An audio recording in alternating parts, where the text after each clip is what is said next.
Assalamu alaykum. İstiqlal televiziyasining aziz ko'ruvchilar. Sog'lom hayot programmasining yangi sonini ko'rishinglarni qizg'in qarshi olamiz. Men program riyosatchisi Subinur Ömercan. Aziz ko'ruvchilar, bu son programmamizda Ankara Yildirim Beyazıt Universiteti o'qituvchisi doçent doktor Nametcan Mehmet muallim bilan qish faslida ko'p ko'rilgan kasalliklar haqida suhbatda bo'lamiz. Nametcan muallim, qimmatli vaqtingizni chiqarib qatnashib berganligingiz uchun ko'pdan ko'p rahmat aytamiz.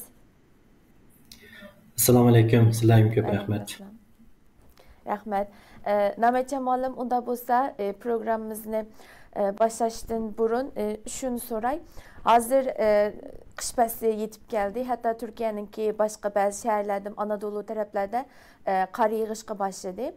Unda bo'lsa oldi bilan qish faslida qaysi kasalliklar ko'p ko'rildi, mush haqida bir qisqacha tushuncha berib o'tgan bo'lsangiz. Assalomu alaykum barliq ko'raman do'stlarim, Allohning hozirgi vaqtda xayrlik bo'lsin. Siz degandek hozir qish fasliga kirdik. Ham qish faslida nurg'unlagan kasalliklar yuz berdi. Ham bu deganimiz faqat bu kasalliklar qish fasliga ham xos emas, ammo qish faslining kelishi bilan havoning o'zgarishi, havoning sovishi bilan ko'proq yuz berganligi uchun biz qish faslida ko'p ko'riladigan kasallik deb qaraymiz. Bularning ichida eng ko'p yuz berdigani yo kammaylan bilgan yo xalq ichida bilingan kasalliklarning birisi zukom. Undan keyin qolsa shu o'pka agar ahvol bakrak ig'ilib qolsa, bu o'pka yallig'iniki oqibati ham xatarlik bo'ldi. Bir de zıx keseli var. Zıx keselmi mush mavsumniki o'zgarishiga ergashib bo'lib qish vaqtida ba'zan qo'ziqlishi bakrak ko'p ko'rildi. Bu teri kasalliklarmi, ba'zan teri kasalliklar havoning sovishi bilan ko'proq yuz berdi. Bo'libmi shu kechki vaqtimizda yoki shu hozirgi kichik bolalarda yuz beradigan ahvollarning birisi mush terining yerilib ketishi.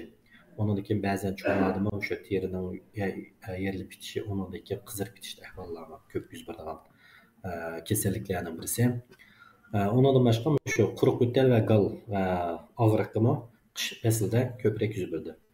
Ben bayanımda ötüp kettim, bu kesinlikle başka fasllarda yuz berdi, lekin havoning sovishi bilan ko'proq uchirganlik uchun biz qish faslida ko'p uchraydigan kasalliklar yoki fasl xarakterli kasallik deb ataymiz. Ko'pdan ko'p rahmat. Unda bo'lsa siz hozir shu deb o'tgan kasalliklarningki alomatlari bilan bu kasalliklarningki qanday oldini ola olamiz qish faslida? Mush haqidan bir tushuncha bergan bo'lsangiz. Bo'ldi. Undaqda oldi bilan o'sha zukamdan boshlaylik. Zukam bek ko'p uchraydigan kasallikning birisi shu qish faslida.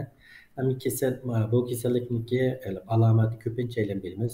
Shundaqda men bir qisqachalam deb o'tib ketay. Buning ko'p uchraydigan alomatdan birisi shu burun qish yoki burun itilib qolish ahvollari yuz berdi. Gal og'rish, gal qichish, undan keyin yo'talash, undan boshqa tush ko'rish, undan keyin yenik darajada qizitma. Eğer buna dikkat qilsak, qizma davomliq o'lib ketishi mumkin. Mushkul alomatlar eng ko'p uchraydi. Yani bunun oldini qanday olamiz degan vaqtimizda ko'pincha kasalliklar ya bakteriya, virusdan bo'lganligi uchun shu tozalik eng muhim. Qo'limizni pat-pat yuvib turish, yuvgan vaqtda oldingi biz bir qancha programmada bu deb o'tib ketgan. Qo'lni faqat suv bilan yuvish emas, bularni sirtga chiqqan vaqtimizda, o'talgan vaqtimizda, bularni tushgan vaqtimiz qo'limizni tutib tushgan bo'lsak, darhol qo'limizni suv bilan pokiz yuvishimiz kerak. Undan keyin kasal bo'lgan odamlar bilan uchrashishdan uzoqlashishimiz kerak. Masalan, zukom bo'lib qolgan birisi bo'lib qolsa, bularni ayollar ko'proq yuz berdi, qachat yiqib ko'rishadigan ishlar. Mumkin vaqtida shuna qachat yiqib ko'rishishni oldini olish kerak. Ondan keyin albatta Turkiyada yashagan qarindoshlarimizda erlarda shunday qala so'qashtirib ko'rishadigan ishlar bor. Mushtimi mumkin bo'lsa uzoqdan salomlash qilish kerak, qo'lalik kurashishdan uzoqlashsak texmi yaxshi. Undan boshqa shu zukom bo'lgan vaqtimizda shu immunosistemni kuchlantiradigan yemeklarni ko'p iste'mol qilish. Buni ko'pincha oilada bo'lami bizniki qarindoshlarimiz boshqa millat qaran yaxshiroq qiladi, chunki bizning Uyg'ur an'anaviy tiboratniki kuchli bo'lishniki eng chong ta'sirdan birisi shu. Ko'pincha oila az bo'lsa-mu biladi. Masalan, suv qashlanchiq qilish, undan keyin suv qash ichgan vaqtimizda ochiq suv qilish, piyozni ko'p ishlatish, samsoqni ko'p ishlatish, zanjibilni ko'p ishlatish. Bularning hammasi immun sistemani kuchlantirgan, viruslarga qarshi, bakteriyaga qarshi turgan yemek-ichmakliklar. Bularning shu qishda apelsinda vitamin C intayin ko'p. Vitamin C o'sha immun sistemamizni kuchlantiradigan eng muhim moddalarning birisi. Shunlashqa shu vitamin C moddasi ko'p bo'lgan yemeklarni ko'p iste'mol qilgan vaqtimizda bu kasalliklarning oldini yoki saqlashga tezlantirishda foydasi bor. Albatta zukam bo'lganda hammalar intayin sal qaraymiz. Yaxshi bo'lib ketadi deb. Agar buni vaqtida davolamasak yoki bo'lmasa oldini olmasak, eg'ilishib ketish ehtimoli cho'ng. Eg'ilishib qolsa, ba'zan ergashim kasalliklarga yo'l ochadi. Bularni cho'nglarda agar sozilma xarakterlik yoki bo'lmasa yuqumsiz kasalliklar bo'lib qolsa, u kasallikni ta'sir ko'rsatib, u kasallikni qo'zg'ab chiqishiga sabab qilishi mumkin. Bu shunday ahvol ostida darhol agar yaxshilanmay qolib qolsa, bir qancha kun, agar mush alomatlar bo'lgansa, eg'ilishib qolsa, atrofimizdagi shu sog'liq markaziga berib, doktorga ko'rinib, dorini vaqtida olib iste'mol qilishimiz kerak. Ikkinchisi o'pka yallig'i dedik. O'pka yallig'imi ko'p uchraydigan kasalliklarning birisi. O'pka yallig'ida ko'pincha shu yo'taldan boshlaydi. Undan keyin ko'krak og'rish, qizitma, nafas qisilishdek alomatlar eng ko'p uchraydigan alomatlarning birisi. Endi o'pka yallig'i oldini olishda yoki bo'lmasa bu o'pka yallig'i bo'lib bo'lgandan keyin buni qanday qilib davolaymiz degan vaqtda o'pka yallig'iniki shu eng muhim ta'sir ko'rsatadigan omillarning birisi muhitning bulg'anishi, undan keyin istutik. Shunlashqa tamoq chekadigan qarindoshlarimiz bo'lib qolsa, darhol tamoq chekishni to'xtash kerak. Yoki bo'lmasa albatta Turkiyada o'ynashda tamoq chekish cheklangan, lekin yana ba'zi insonlar, ya'ni uyda tamoq chekadigan ahvollar bor. Bu tamoq chekkan vaqtida atrofdagi uyda yashagan ba'zan o'sha o'pka yallig'i bo'lgan bolalar bo'lib qolsa, boshqa oila a'zolari bo'lib qolsa, ularning kasallikni qo'zg'ash yoki ba'zi kasalliklarni ig'irlashtirishga sabab bo'ladi. Shunlashqa shu tamoq chekishni to'xtatish yoki o'zi kasal bo'lmasa-mu, oila a'zolari kasal bo'lib qolgan bo'lsa, ularning atrofida tamoq chekishni qat'iy to'xtatish kerak. Undan boshqa shu istutik bu muhim masala. Istutik albatta nurg'ulg'an oila hozir gaz bilan isinadi, lekin ba'zan oilada, masalan, yezlarda yashayotgan qarindoshlarimiz bo'lib qolsa, ya'ni shu meshni ishlatamiz. Mesh qilgan vaqtimizda ko'ma yoki bo'lmasa o'tani qilgandan keyin bundan ba'zan istutiklar sababidan yana shu o'pka yallig'iniki egilishib sabab bo'ldi. Shunlashqa bunday holatda cho'qim shu o'pka shu havaniki bulg'anishi alayda qilish kerak. Agar uyda ko'ma qalaydigan yoki o'tan qalaydigan shu bo'lib qolsa, havoni almashtirish alayda qilish kerak. Pat-pat cho'qim uyning derazasini ochib, uyning havosini almashtirib etmasak bo'ladi. Yangidan ko'ma qalagan vaqtimiz yoki meshga qalagan vaqtimizda istutik bo'lib qolish ahvoli ko'p yuz berdi. Buni ko'pinchamiz vatanda cho'ng'allar bilamiz. Bunday ahvolda shu qomel uy sovib ketadi dediğimiz darhol chiqim derazasini ochib, havoni almashtirib, toki uydagi issiqlik yo'qolgan qadar ochib ketish kerak. Undan keyin derazalarni ishga yetib etsak bo'ldi. Undan boshqa shu uyninki havosini tozalab turadigan ba'zan hozir narsalar bor, uyga ishlatsak bo'ldi. Uni qo'llansak tamoman bo'ldi. Uchinchisi shu ziq kasalliklarni qo'zg'alishi ko'proq yuz berdi dedik. Endi ziq kasallik hammaylar bilamiz. Bu ma'lum bir sababdan qo'zg'algan narsa. Ba'zilar tuproqdan qo'zg'aldi, ba'zilar chang to'zondan qo'zg'aldi, ba'zan shunday havo bulg'anishni kelib chiqadi. Ham qish vaqtida yozni qarag'anchada havo bulg'anish bekrak ig'ir bo'ldi. Chunki sinish sistemini ishlatish uchun cho'qim unga yani ko'mir qalaydigan ahvollar yuz berishi mumkin yoki ba'zan siqilish manbalar qo'llanishi mumkin. Ba'zan davlatlarda texnicha shu sistemni harakatga o'tkazish uchun texnicha ko'mir qalaydi. Ko'mir qalgan vaqtda havoning bo'linishi intayin ig'ir bo'ldi. Shunlashqa bu mezgilda bular qish vaqtida kasal bo'lgan insonlarniki tekrar qo'zg'alish ehtimoli intayin ko'p.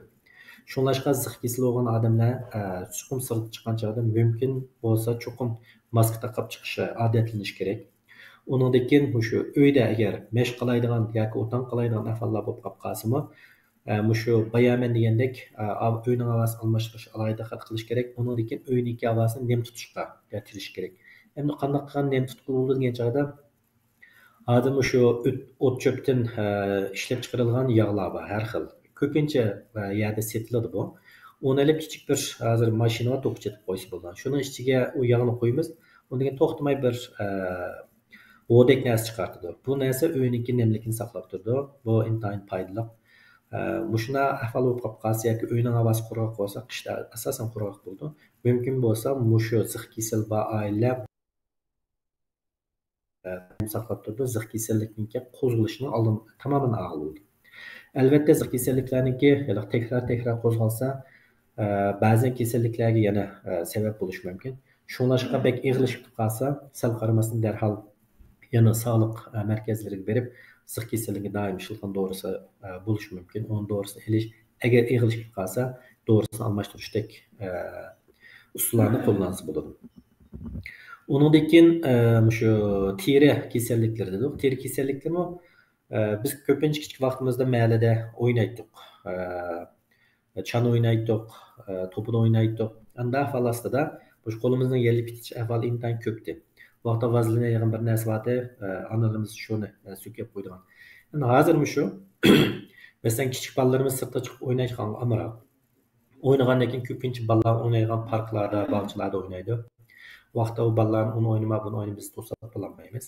shunlashqa kichik bolalar bekerek shu qo'liniki yerli bitish uniki yuziniki qizarib bitish ahvollar bek yuz berdi shu buniki oldini olish yoki kontrol qilish uchun chuqur terini namlantirgan maylar bor har qanday dorixon kirsa beradi buni shunlashqa buni pat bolalarga ishlatish kerak endi cho'nglarda yuz beramiz albatta cho'nglarda yuz berdi nammadan yuz beramiz ba'zi odamning teri nihoyat qurg'oq bo'ldi bularni terisi qurg'oq bo'lgan cho'nglardimi bu xil ahvollar ko'p yuz berdi terisini yerlik bitish qizarib bitish yoki hatto yuzda bir narsa chiqdi ahvollar bo'ldi agar buni vaqtida davolamasak yoki doim namlantirgich ishlab turmasak boshqa teri kasalliklarga yoki teri kasallikning ig'irlab ketishiga sabab bo'lishi mumkin shunlashqa shu teri kasalliklarninki yuz berishi yoki yuz berayotganlar bo'lib qolsa sal qaramasdan eng oddiy usul qo'limizni yilman suvda yuvib turib undan keyin darhol shu namlantirgichni ishlatishimiz kerak bo'libmi bolalarimizni alohida diqqat qilmay qolsak bolalar uxmaydi yoki bo'lmasa men to'pida o'yna deb anam xoplay deb